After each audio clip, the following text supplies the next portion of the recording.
Ay, magandang araw mga kaprobinsya, no? Eto na naman tayo. Meron akong isang ipakita sa inyo. Isang interview kay Tony Salpanelo, no?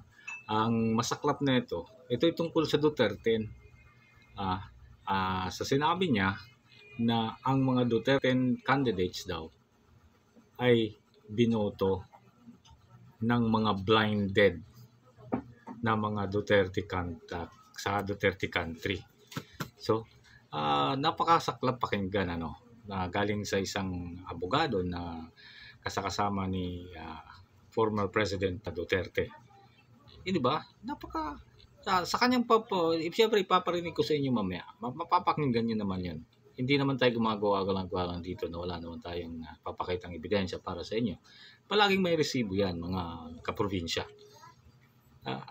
Ang sabi niya, sa Duterte camp daw, Duterte country, so sad to say na blinded ang mga bumoto sa Duterte. Kaya mataas yung boto nila doon. Pero sa mga kabataan at mga edukado, hindi sila binoto. Hindi nakapasa sa kanila, sa mga kabataan daw at mga edukado. So very unfortunate to hear that from the lawyer at nasa kampo ng Duterte, no? It is an admission, no? Talagang alam na alam niya na blinded at hindi na nag-iisip, siguro hindi na iniisip kung ano 'yon.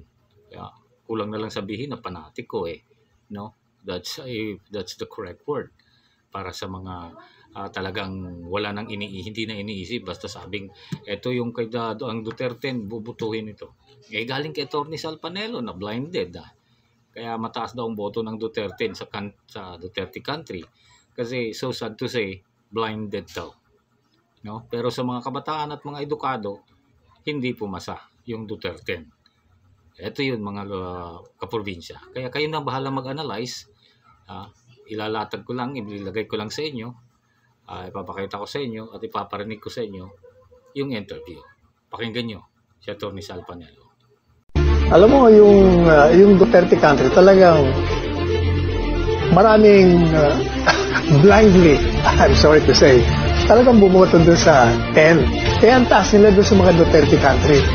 Doon sa iba, na maraming mga grupo ng mga bata na edukado, hindi nakapasa.